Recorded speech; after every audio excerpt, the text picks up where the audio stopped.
in a firm sharing profit and losses at 40%, 30%, and 30% respectively. They decide to dissolve the firm and appoint B to realize the assets and distribute the proceeds. B is to receive rupees 3,000 commission,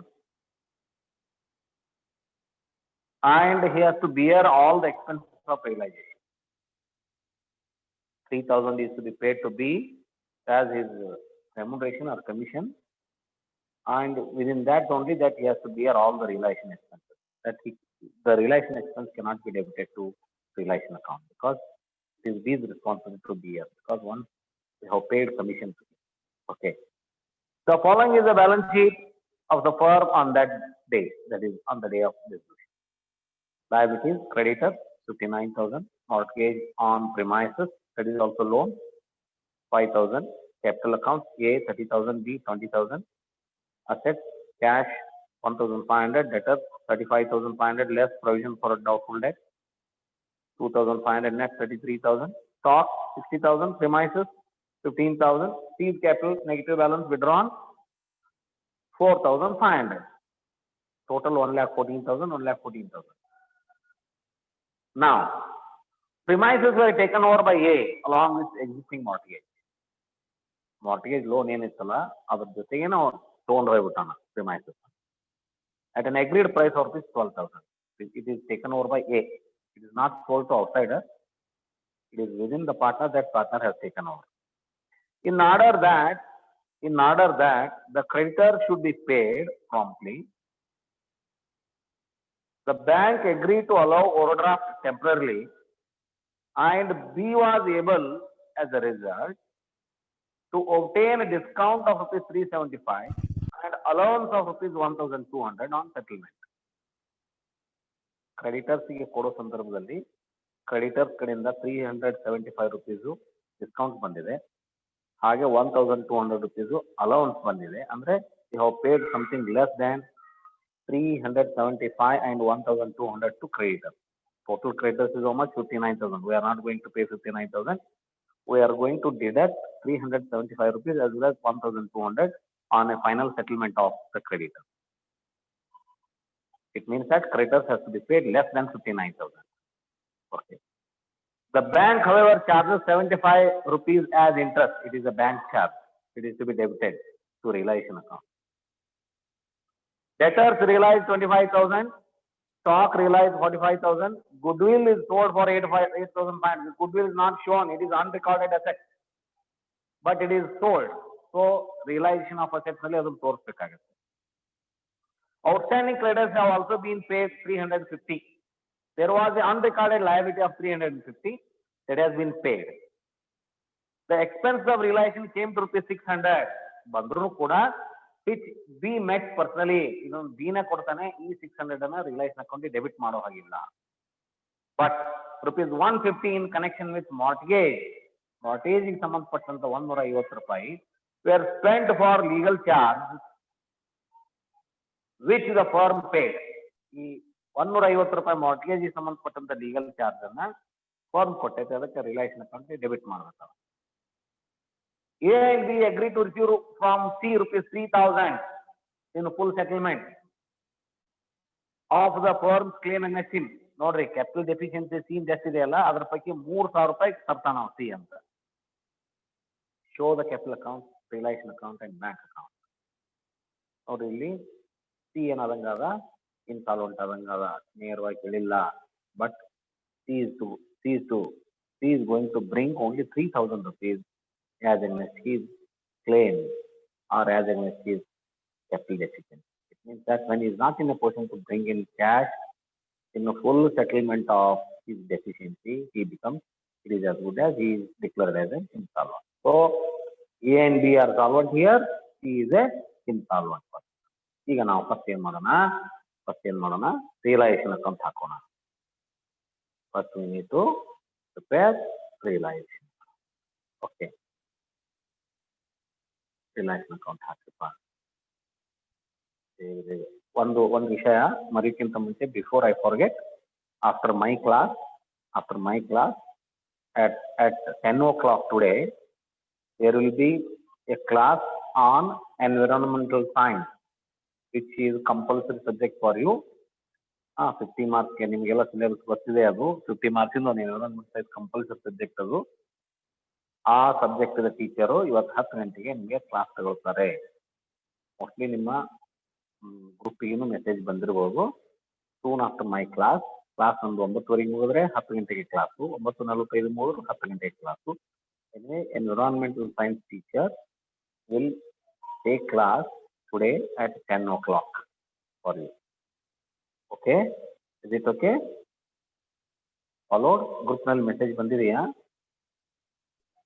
group ಅಲ್ಲಿ message ಬಂದಿದೆಯಾ? Okay. ನಮ್ಮ class ಮುಗಿದ ಮೇಲೆ 10 ಗಂಟೆಗೆ ಇವತ್ತು environmental science class ಇದೆ, ಯಾರು ತಪ್ಪಬೇಡಿ. Okay, realisation account ಹಾಕ್ರಿಪ್ಪ, ಬೇಗ ರಿಯಲೈಸೇಷನ್ ಅಕೌಂಟ್ ಹಾಕ್ರಿ.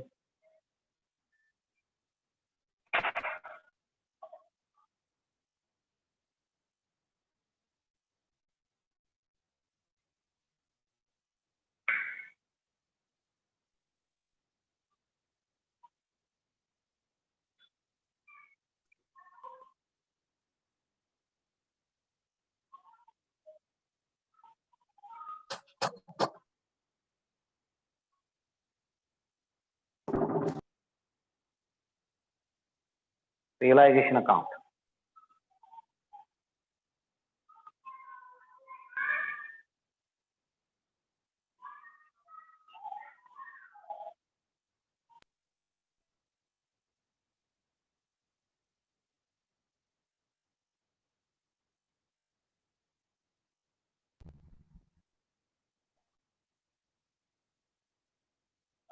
Yeah. Okay.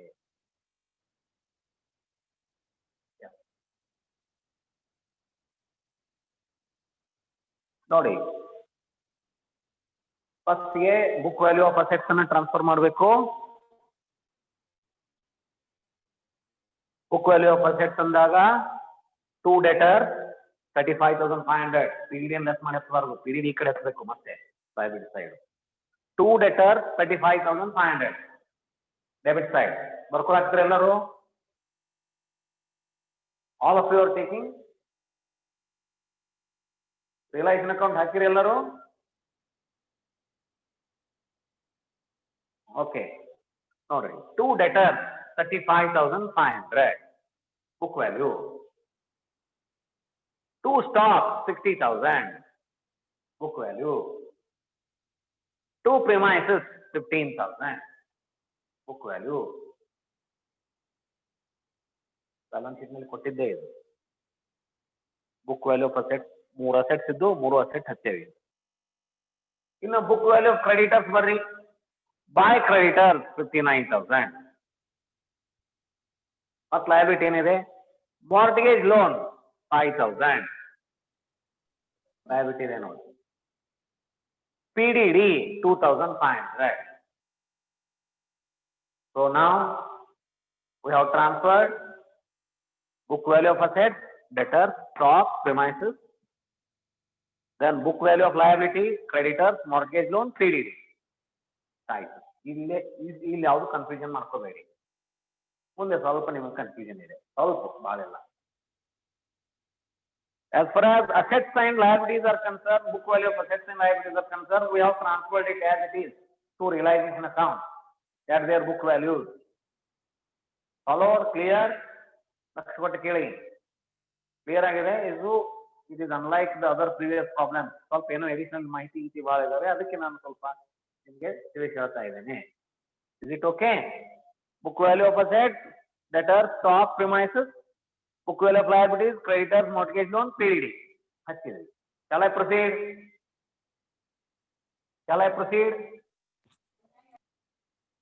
Yes, sir. Shall I proceed? ಮುಂದುವರಿಬೋದಾ? ಓಕೆ, ನೆಕ್ಸ್ಟ್ ಬರ್ರಿ. ಈಗ ಅಸೆಟ್ಸ್ ರಿಯಲೈಸ್ಡ್ ಬರ್ರಿ. ಫಸ್ಟ್ ಅಸೆಟ್ಸ್ ರಿಯಲೈಸ್ಡ್ ಬರ್ಬೇಕು. By cash. Debtors realized how much? 25,000. debtors realized 25. Stock realized 45,000. Realized ಅಂದ್ರೆ ಹೊರಗಿನವ್ರಿಗೆ ಮಾಡಿದ್ದು, ಮಾರಿ ರೊಕ್ಕ ಬಂದಿದ್ದು. Then there was a goodwill which was unrecorded. ನಮ್ಮ ಮೂಲ ಬ್ಯಾಲೆನ್ಸ್ ಶೀಟ್ ನಲ್ಲಿ ಗುಡ್ವಿಲ್ ರೆಕಾರ್ಡ್ ಮಾಡಿದ್ದಿಲ್ಲ ನಾವು, ಬಟ್ ಈಗ ರೆಕಾರ್ಡಿಂಗ್ ತಗೊಂಡ್ಬಂದು ಮಾರಾಟ ಮಾಡಿದ್ರೆ ಅದರ ರೊಕ್ಕ ಬಂದೈತಿ 8,500. Total cash receipt as against assets sold is debtors, stock, goodwill 78,500. ಇಲ್ಲಿ ಬುಕ್ ವ್ಯಾಲ್ಯೂದಲ್ಲಿ ಪ್ರಿಮೈಸಸ್ ಹಚ್ಚೇವ್ ನೋಡ್ರಿ. ಈ ಪ್ರಿಮೈಸಸ್ ಅನ್ನ ನಾವು ಮಾರಿಲ್ಲ, ಹೊರಗಿನಾರೆ ಮಾಡಿದ್ರೆ ರೊಕ್ಕ ಬರ್ತಿತ್ತು, ಅದನ್ನ ಪ್ರಿಮೈಸಸ್ ಅಂತಿದ್ವಿ ನಾವು. ಹೊರಗೆ ಮಾರಿಲ್ಲ. ಈ ಜಾಯಿಂಟ್ ವೆಂಚರ್ನ್ಯಾಗ ವೆಂಚರರ್ಸ್ ತಗೊಂಡ್ ಹೋದಾಗ ಹೆಂಗ ಅವ್ರ ಹೆಸರಲ್ಲೇ ಬರ್ದೇವಲ್ಲ, ಹಂಗಿಲ್ಲ. ಯಾರು ತಗೊಂಡ್ ಹೋಗ್ಯಾರ? ಎ ತಗೊಂಡ್ ಹೋಗ್ಯಾನ ಪ್ರಿಮೈಸಸ್ ಎ ತಗೊಂಡ್ ಹೋಗಿದ್ದಕ್ಕ ಬೈ ಏಸ್ ಕ್ಯಾಪಿಟಲ್ ಅಂತ ಹೇಳಿ. at an agreed value of rupees 12,000. Cash ಬಂದಿಲ್ಲ, ಇದು ಹೇಗೆ ಟ್ರಾನ್ಸ್ಫರ್ ಮಾಡ್ಯಾವ ನಾವು? ಏನ್ ಕ್ಯಾಪಿಟಲ್ ಅಕೌಂಟ್ ಹೆಂಗೂ ಹೇಗೆ ರೊಕ್ಕ ಕೊಡ್ಬೇಕು ನಾವು ಅವ್ನ ಕ್ಯಾಪಿಟಲ್ ಅಕೌಂಟ್ ನಾಗಿಂದು. ಅದ್ರ ಬದಲಿ ಈಗ 12,000 ರೂಪಾಯಿ ಏನ್ ಮಾಡ್ಯಾನ ನಾವು ಪ್ರಿಮೈಸಸ್ ತಗೊಂಡ್ ಹೋಗ್ಯಾನ. ಇದು ಹೆಂಗ್ ಪ್ರಿಮೈಸಸ್? ಈ ಪ್ರಿಮೈಸಸ್ ಮಾರ್ಟ್ಗೇಜ್ ಲೋನಿಗೆ ಟ್ಯಾಗ್ ಐತದು. ಮಾರ್ಟ್ಗೇಜ್ ಲೋನ್ 5,000 ಐತಲ್ಲ, ಅದರ ಅರ್ಥ ಏನೋ, ಪ್ರಿಮೈಸಸ್ ಮಾರಿ ಬಂದ ರೊಕ್ಕದಾಗ ಫಸ್ಟ್ 5,000 ರೂಪಾಯಿ ಯಾರಿಗೆ ಕೊಡ್ಬೇಕು? ಮಾರ್ಟ್ಗೇಜ್ ಲೋನಿಗೆ ಕೊಡ್ಬೇಕು, ಉಳಿದು ತಗೋಬೇಕು ಅಂತ ಇರ್ತದೆ. ಮಾರ್ಟ್ಗೇಜ್ ಲೋನ್ ಅಂದ್ರೆ ಯಾವ ಆಸ್ತಿ ಅಟ್ಯಾಚ್ ಮಾಡಿ ನಾವು ಲೋನ್ ತಗೊಂಡಿರ್ತೇವೆ, ಆಸ್ತಿ ಮಾಡಿದಾಗ ಆ ಲೋನ್ ರೊಕ್ಕ ಮುಟ್ಟಿಸ್ಬೇಕು ಮೊದಲ, ಆ ನಂತರ ಉಳಿದ ರೊಕ್ಕ ನಾವು ಹಾಕೋಬೇಕು ನಮ್ ಇದಕ್ಕೆ ಕಾಮನ್ ಫಂಡ್ಗೆ. ಇಲ್ಲಿ ಹಂಗ್ ಬಂದಿಲ್ಲ, ಏನಾಗಿದೆ? ಹೊರಗೆ ಮಾರೇ ಇಲ್ಲ ನಾವು, ಅದನ್ನ ಎ ತಗೊಂಡಾನ. ಎ ತಗೊಂಡು ಏನಂದ ನಾವ ಅಲಾಂಗ್ ವಿತ್ ಮಾರ್ಟ್ಗೇಜ್ ಲೋನ್ ಅಂತಾರ ಅವರು. ಅದ್ರ ಅರ್ಥ ಇದನ್ನೇನ್ ಮಾರ್ಟ್ಗೇಜ್ ಲೋನ್ ಕೊಡೋದೈತಲ್ಲ 5,000, ಇದನ್ನ ನಾವು ಕೊಡುವಂಗಿಲ್ಲ. ಇಲ್ಲೇ ಇದು ಜವಾಬ್ದಾರಿ ಯಾರ್ದಿದು? ಯಾವ ಅದ್ರ ಬಿಲ್ಡಿಂಗ್ ತಗೊಂಡ ಏನಲ್ಲ ಅವನ ಕೊಟ್ಕೊಂತಾನ ಅಂತ ಅರ್ಥ ಅದು. ಅಲಾಂಗ್ ವಿತ್ ಮಾರ್ಟ್ಗೇಜ್ ಲೋನ್ ಅಂದ್ರೆ there is no liability or burden on the part of the firm to pay this mortgage loan rupees 5,000 through realization account. Realization account through ಕೊಡೋ ಅವಶ್ಯಕತೆ ಇಲ್ಲ. The liability along with liability premises has been taken over along with liability. ಆ building ನನಗೆ 12,000 ರೂಪಾಯಿ ಕೊಟ್ಬಿಡ್ರಿಪ್ಪ, ಅದ್ರ ಮ್ಯಾಗಿನ ಸಾಲ ಫಲ ನಾ ಹರ್ಕೊಂತೀನಿ, ನಿಮ್ ಜವಾಬ್ದಾರಿ ಎಲ್ಲ ಅಂದಂಗ ಅದ along with mortgage ಅಂದ್ರೆ. So A has taken over premises at the rate of 12,000 along with mortgage loan. ಇದು ಮುಗಿತಾ ಇಲ್ಲಿಗೆ? ಈಗ ಬರ್ರಿ ಪೇಮೆಂಟಿಗೆ ಬರ್ರಿ. ಟು ಕ್ಯಾಶ್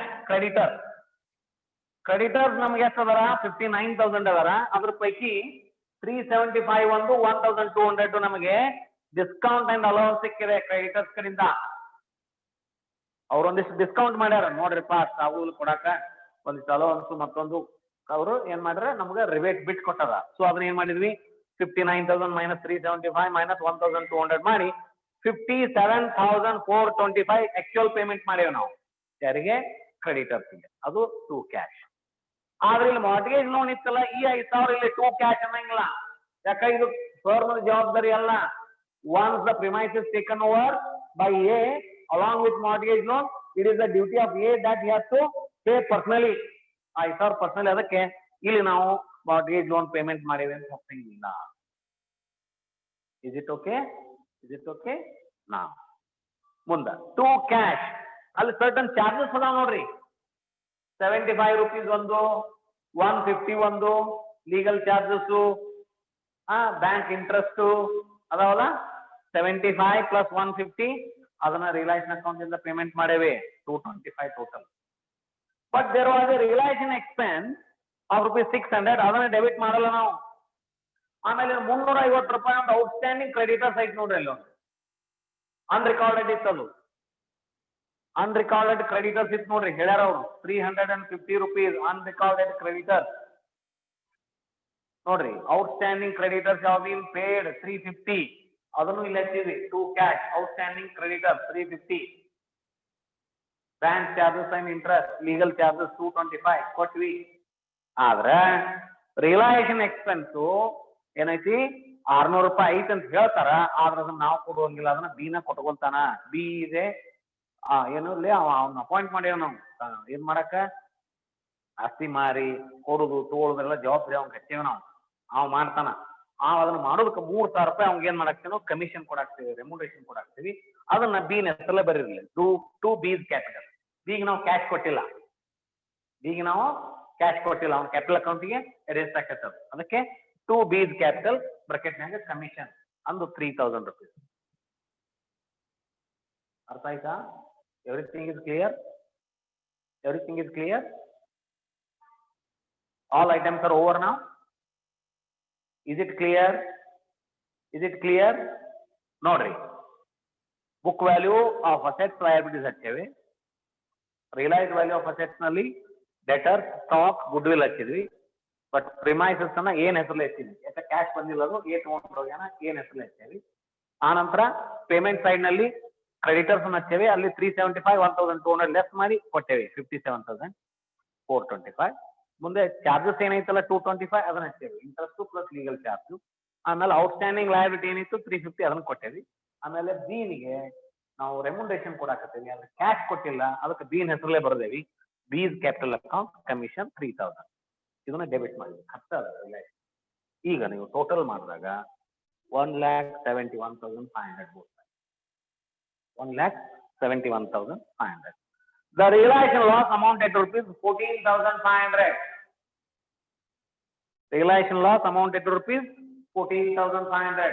ಅದನ್ನ ನೀವು 40%, 30% and 30% ಮೂರು ಮಂದಿಗೆ ಎ ಬಿ ಸಿ ಅಂದ್ರೆ 4:3:3 ಅದು ಹೌದಾ?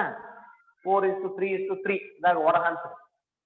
4:3:3 ದಾಗ ಒಡ ಹಂಚಿದ್ರೆ ಎಷ್ಟಾಗ್ತದು? 5,800 for A. 5,800 for A. ಸರಿನಾ? 5,800 for A. 4,350, 4,350 each B ಮತ್ತು C ಹೋಗುತ್ತೆ. 4,350, 4,350 each B ಗೆ ಹೋಗುತ್ತೆ. Total 14,500. Is it okay? Am I right? ಸರಿ ಇದೆಯಾ? ಇದು ರಿಯಲೈಸೇಷನ್ ಅಕೌಂಟು ಅರ್ಥವಾಯ್ತಾ? Any confusion? Any confusion? ಅರ್ಥ ಆಯ್ತಲ್ಲ? Shall we go for next aspect? ಯಾವುದು? C is capital account. C is capital account. C ಯಾರಿಲ್ಲಿ? ಇನ್ಸಾಲ್ವೆಂಟ್. ಯಾಕೆ ಅವ್ನು 3,000 ತಗೊಂಡ್ಬಿಡ್ತಾನೆ. ಹೆಚ್ಚಿಗೆ ಆದ್ರೆ ತರಕಾಗುದಿಲ್ಲ ಅಂದ್ರೆ ಯಾವ ತರಕಾಗುದು ಅವ್ನು ಇನ್ಸಾಲ್ವೆಂಟ್. ಬಾಯಿ ಬಿಟ್ಟು ಹೇಳ್ಬೇಕಂತೇನಿಲ್ಲ. ಸರಿನಾ? Shall I remove this? Board ಮೇಲೆ ಬರ್ದು ತೆಗಿಲಿ? ತೆಗಿಬೋದಾ? Shall I clean it? Okay. ಈಗ ಬರ್ರಿ, C is capital account bracket ನ ಇನ್ಸಾಲ್ವೆಂಟ್ ಅನ್ರಿ.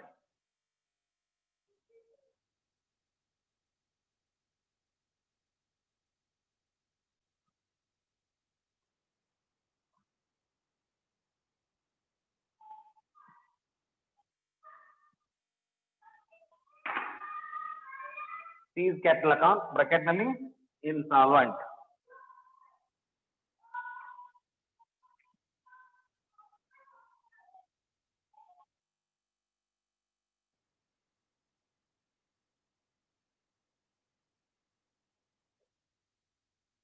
C is capital account bracket ನಾಗ insolvent.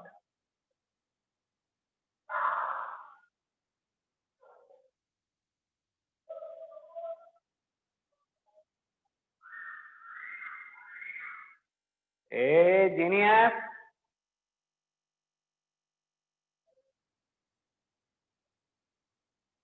What are you doing, man?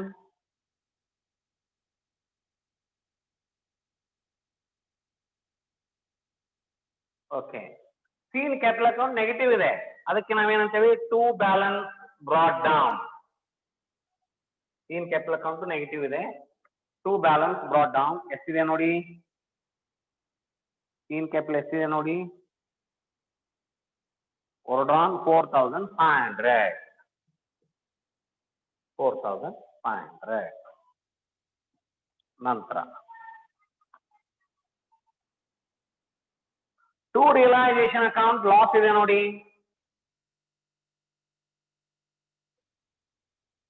Loss ಅವನ್ ಪಾಲಿಂದ ಎಷ್ಟು ಬಂದಿದೆ ನೋಡ್ರಿ? 4,350. Am I right?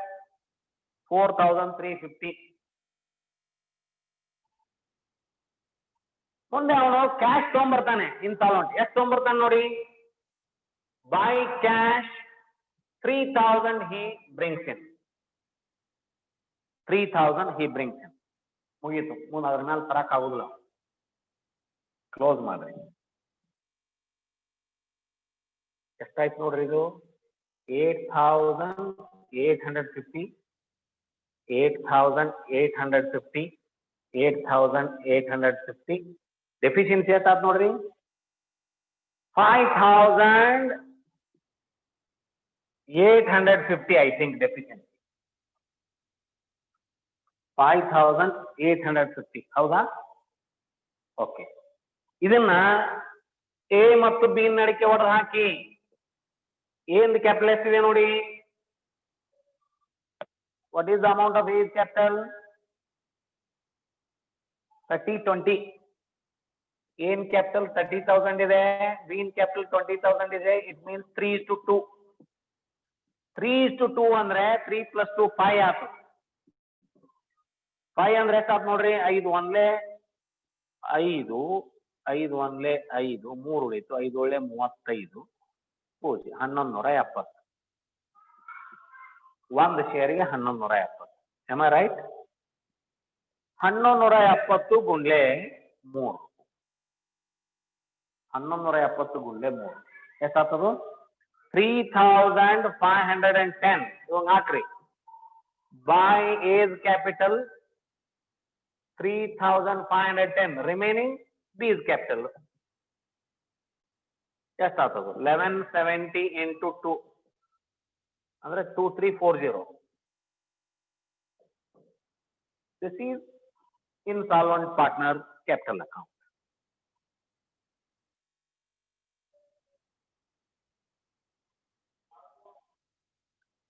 Insolvent partner capital account. Capital ratio working note ಮಾಡಿ ಕಂಡು ಹಿಡಿಬೇಕು. ನಾನು ಸುಮ್ಮನೆ ರಫ್ ಮಾಡಿರ್ತೇನೆ, ವರ್ಕಿಂಗ್ ನೋಟ್ ಸಪ್ರೇಟ್ ಬರಿಬೇಕು. ಪರೀಕ್ಷೆಯಲ್ಲಿ ಅವೆಲ್ಲ ಕೌಂಟ್ ಹಾಕವೆ. ಏನ್ ಎಕ್ಸ್ಟ್ರಾ ಮಾಡ್ತೀರಿ ಅದನ್ನ ವರ್ಕಿಂಗ್ ನೋಟ್ ಬರೀಬೇಕು. ವರ್ಕಿಂಗ್ ನೋಟ್ ನಂಬರ್ 1 2 3 ಬರ್ಕೊಂತ ಹೋಗ್ರಿ, ಸಿಸ್ಟಮೆಟಿಕ್ ಆಗತ್ತೆ. ನಾವು ಯೂಶುವಲ್ ಮಾಡ್ತಿರ್ತೀವಿ, ನಾವು ಹೆಡ್ಡಿಂಗ್ ಹಾಕಿ ಬರೀಬೇಕಂತೇನೆ. ಏನ್ ಎಕ್ಸ್ಟ್ರಾ ಮಾಡ್ತೀವಿ ಅದನ್ನ ವರ್ಕಿಂಗ್ ನೋಟ್ ಅಂತ ಹಾಕ. ಅರ್ಥ ಆಯ್ತಾ? ನಾವು ಶಾಲ್ ವಿ ಪ್ರೊಸೀಡ್? ಈಗ ಏನ್ ಮಾಡೋದು, solvent partner capital account. Solvent partner capital account.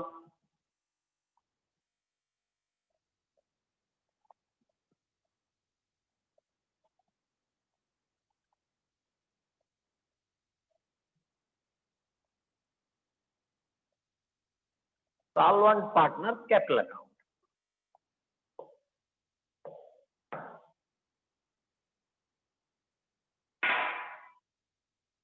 ಏನಂತೀರಿ ಇದಕ್ಕೆ? solvent partner capital account.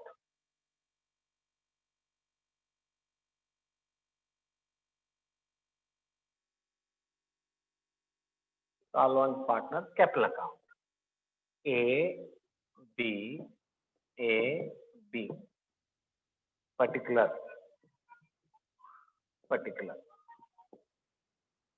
by balance brought down 30,000 capital, 20,000 capital. 30,000 capital, 20,000 capital. ಮುಂದೆ to realization account loss. A 5,800, B 4,350. To the extent of their loss share. Since we are applying Garo's Murray rule, realization loss and our ತೊಗೊಂಬರ್ತಾರೆ. By cash ಹಚ್ಚೆ ಬಿಡ್ರಿ immediate. 5,800, 4,350. Cash ತೊಗೊಂಬರ್ತಾರೆ. ತದನಂತರ ಬರೋದು to seize capital account. That is bracket ನಲ್ಲಿ deficiency. ಎಷ್ಟು ಬಂದೈತೆ ನೋಡ್ರಿ seize capital account deficiency 3510 2340. This is capital deficiency of C.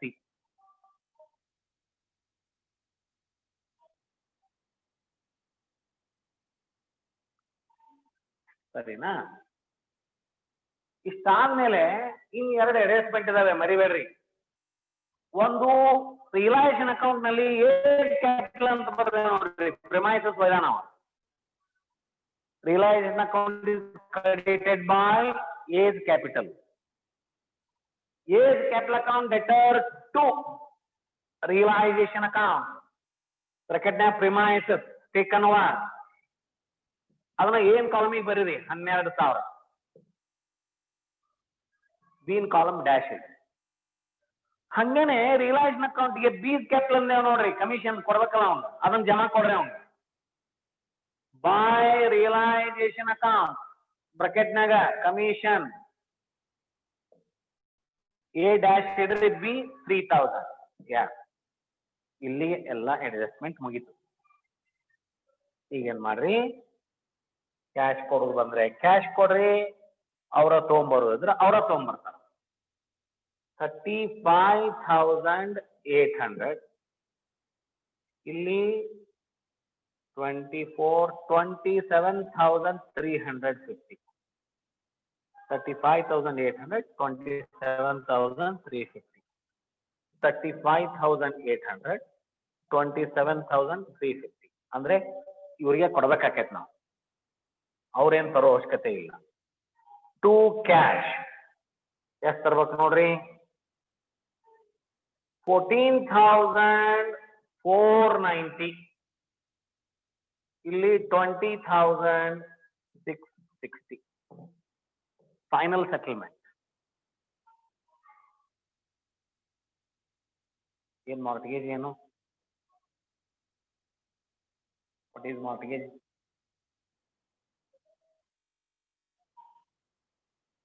ಈ 150 ಏನಪ್ಪಾ?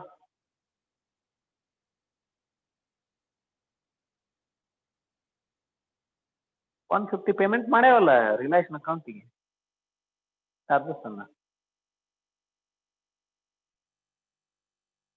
ಪೇಮೆಂಟ್ ಮಾಡ್ಯಾವ 150. ಮಾರ್ಟ್ಗೇಜ್ ಲೋನ್ ಅಂತೂ ನಾವು ಕೊಡೋ ಹಂಗೆ ಅಲ್ಲ, ಅದನ್ನ ಅವನ ನೀವು ಕೊಡ್ತಾನ ಹೊರಗಡೆ. ಈ ಕ್ಯಾಪಿಟಲ್ ಅಕೌಂಟ್ ಅಡ್ಜಸ್ಟ್ ಆಗುದಿಲ್ಲ, ಸರ್ವರೇ ಅವರು. ಈ ತನ್ನ ಕ್ಯಾಪಿಟಲ್ ಅಕೌಂಟ್ ಥ್ರೂ ಕೊಡುದಿಲ್ಲ. ಕ್ಯಾಪಿಟಲ್ ಅಕೌಂಟ್ ಥ್ರೂ ಕೊಟ್ರೆ ಫಾರ್ಮ್ ಕೊಟ್ಟಂಗ ಆಕತಿ. ಸಪ್ರೇಟ್ ಅವನು ಪ್ರಿಮೈಸಸ್ ತಗೊಂಡಾಗ ಲೋನ್ ಅವ ಕೊಟ್ಟು ಅಂತಾನ. ಪರ್ಸನಲಿ ಕೊಡೋದಂದ್ರೆ ಕ್ಯಾಪಿಟಲ್ ಅಕೌಂಟ್ ಥ್ರೂ ಹೋಗಂಗಿಲ್ಲ. ಕ್ಯಾಪಿಟಲ್ ಅಕೌಂಟ್ ಥ್ರೂ ಹೋದ್ರೆ ಫಾರ್ಮ್ನಾಗ ಅಡ್ಜಸ್ಟ್ ಮಾಡುವಂಗ. Is it okay now? Over, all the adjustments are over now. Shall I proceed? Shall I proceed? ಈಗ ಬರ್ರಿ, ಕ್ಯಾಶ್ ಅಕೌಂಟ್ ಹಾಕ್ರಿ. Now you prepare cash account.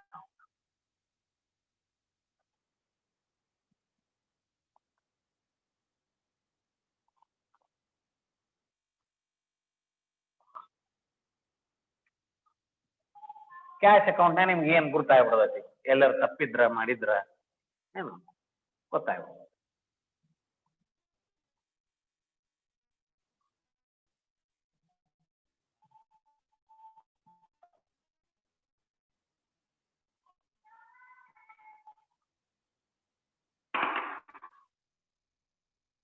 ಈಗ 10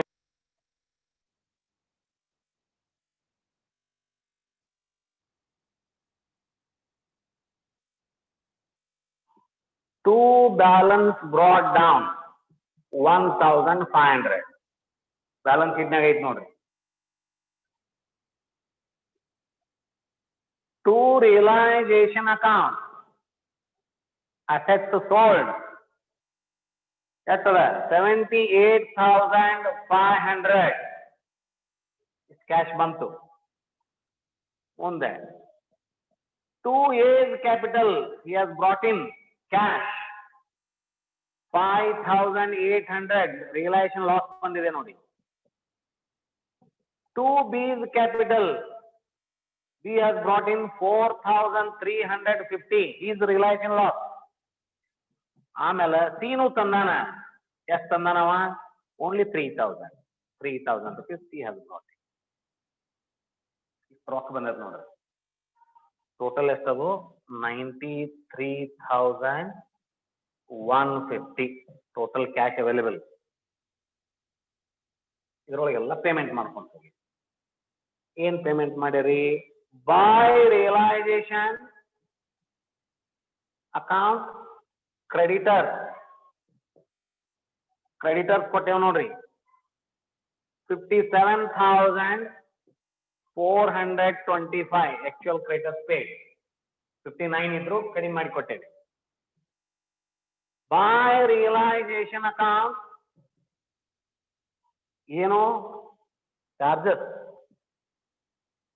legal charges, interest 225. By realization account, outstanding creditor ಎಷ್ಟು? 350.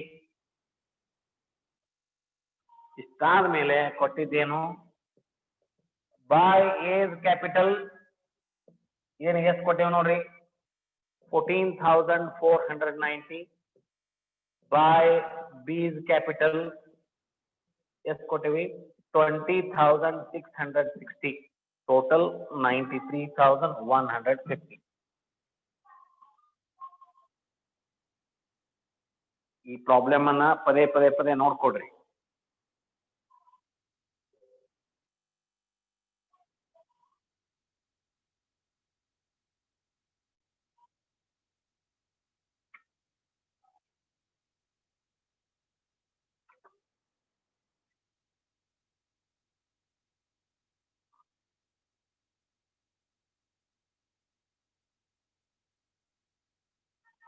ನಿನ್ನೆ problem ಎಲ್ಲಾರು ಬಿಡಿಸಿರಿ? Homework ಬಿಡ್ತಿರ್ಲ ಇವತ್ತು ಸಂಜೆತನ ಬಿಡಿಸ್ರಿ.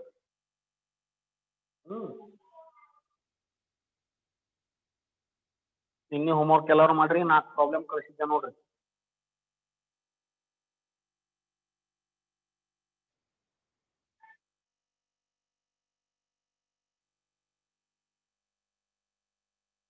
Total problem ಎಷ್ಟಾದ ಈಗ? ಇದನ್ನ ಹಿಡ್ಕೊಂಡು ಇವತ್ತಿಂದ ಈಗ ಬಿಡಿಸಿದ್ ಸೇರಿ ಟೋಟಲ್ ಹೋಮ್ವರ್ಕ್ ಎಲ್ಲ ಸೇರಿ ಎಷ್ಟಾಯ್ತು ನೋಡಿ? ಒಂದು 20 ಆಗಿದಾವ. 20 ಆಗ್ಯಾವ. 27 ಬಾಪ್ರೆ 27 ಆಗಿದೆ. 26 or 27 ಅಷ್ಟಾಗ್ಯಾವ.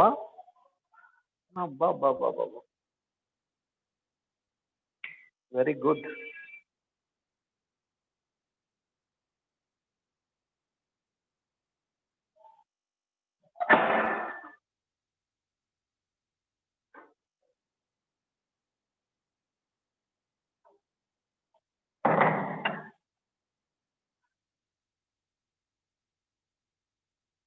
ಟೋಟಲಿ 26 ಪ್ರಾಬ್ಲಮ್ಸ್ ಆರ್ 27 ಇರ್ಬೇಕು. ಇನ್ನು ಯಾರೋ ಒಬ್ರು 14, 17 ಹಿಂಗೇನೋ ಹೇಳಿದ್ರು. 27, 26 ಆಗಲಿ ಎಷ್ಟಾಗಲಿ. So I think these are the sufficient problems for you. ಇನ್ನು ಮುಂದೆ ಕ್ಲಾಸು ಒಂದು ದಿವಸ ಹೊರ್ಸೋಣ ಅಂದ್ರೆ ಒಂದು ದಿವಸ ಹೊರ್ಸೋಣ. ಕ್ರಿಸ್ಮಸ್ ನಾಳೆ ನಾಡ್ದಿದೆ, ಅವ್ರ ಕ್ಲಾಸ್ ಬೇಡ. ಕ್ರಿಸ್ಮಸ್ ಮಾರನೇ ದಿವಸ ಬೇಕಾದ್ರೆ ಕ್ಲಾಸ್ ಮಾಡೋಣ, ಪೀಸ್ಮೇಲ್ ಡಿಸ್ಟ್ರಿಬ್ಯೂಷನ್ ಸ್ಟಾರ್ಟ್ ಮಾಡೋಣ. ಈಗ ನಾನು ನಾಳೆ ಒಂದು ದಿವಸ ಕ್ಲಾಸ್ ಮಾಡ್ತೇನೆ. ನಾಳೆ ಮಾಡ್ಬೋದಾ? ನಾಳೆ ಕ್ಲಾಸ್ ಮಾಡ್ಬೋದಾ ಮಾರ್ನಿಂಗ್? ನಾಳೆ ಒಂದು ದಿವಸ ಮಾರ್ನಿಂಗ್ ಕ್ಲಾಸ್ ಮಾಡ್ತೇನೆ. ಮತ್ತೊಂದು ಪ್ರಾಬ್ಲಮ್ ಬಿಡಿಸ್ತೇನೆ. ಇವತ್ತು ನಿಮಗೆ ಏನೋ ಒಂದಿಷ್ಟು ಪ್ರಾಬ್ಲಮ್ಸ್ ಕಳಿಸ್ತೇನೆ ಮಾಡಿ. ನಿನ್ನೆ ಪ್ರಾಬ್ಲಮ್ ಎಲ್ಲರೂ ಬಿಡಿಸಿರಿ? ನಿನ್ನೆ problem all of your thought ಬಿಡಿಸ್ರಿ. ಸಿನ್ಸಿಯರ್ ಆಗಿ ಮಾಡ್ರಿ. ನಾ ಇಲ್ಲೇ ನೀವು ಅಲ್ಲೇ ನೋಡ್ಲಿಕ್ಕೆ ಆಗೋದಿಲ್ಲ ಬಿಡಿಸಿರೋ ಇಲ್ಲೋ ಅಂತಂದು. Only everything is going on faith. Okay, ನೀವು ಬಿಡಿಸಿರಿ ಅಂತ ನಾ ತಿಳ್ಕೊಂಡೇನೆ. ನೀವು ಎಸ್ ಅಂತೀರಿ, ನೋ ಅಂತೀರಿ, ಹೌದಾ? ಏನು ಗೊತ್ತಾಗಲ್ಲ, ಬಟ್ ಬಿಡಿಸ್ರಿ.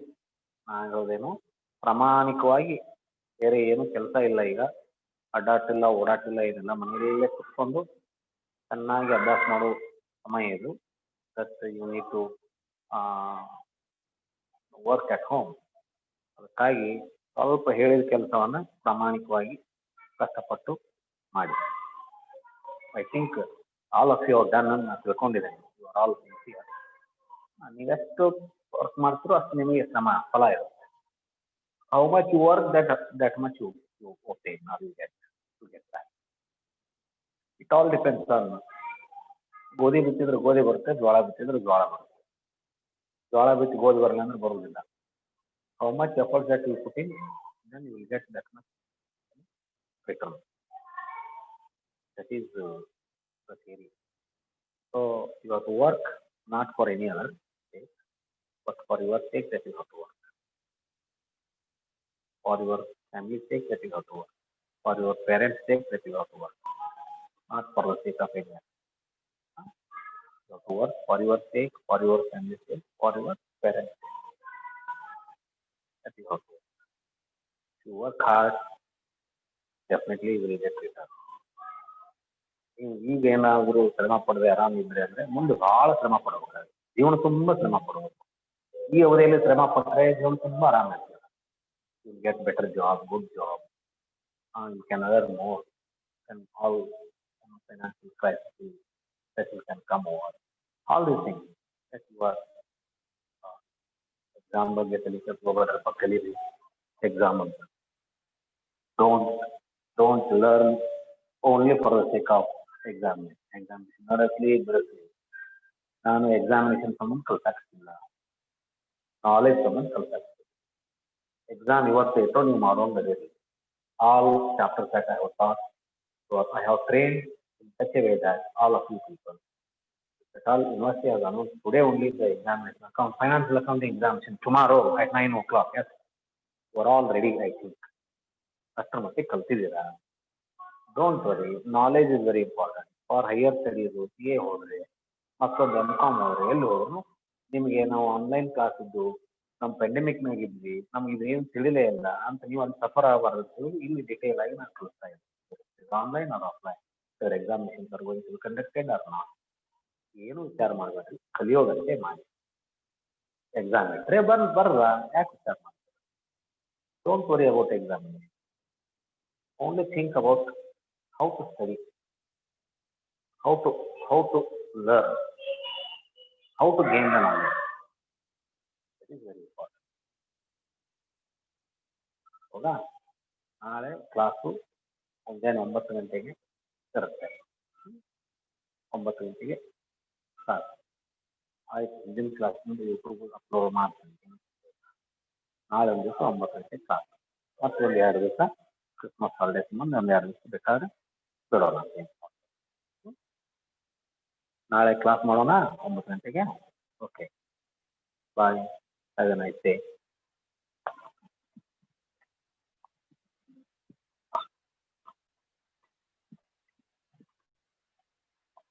ಈಗ ಕ್ಲಾಸ್ ಇದೆ ನಿಮಗೆ 10 ಗಂಟೆಗೆ. ಎನ್ವಿರಾನ್ಮೆಂಟಲ್ ಸೈನ್ಸ್ ಮೇಡಮ್ ಕ್ಲಾಸ್ ತಗೊಳ್ತಾರೆ ನಿಮಗೆ. ಎಲ್ಲರೂ ಅಟೆಂಡ್ ಆಗ್ರಿ.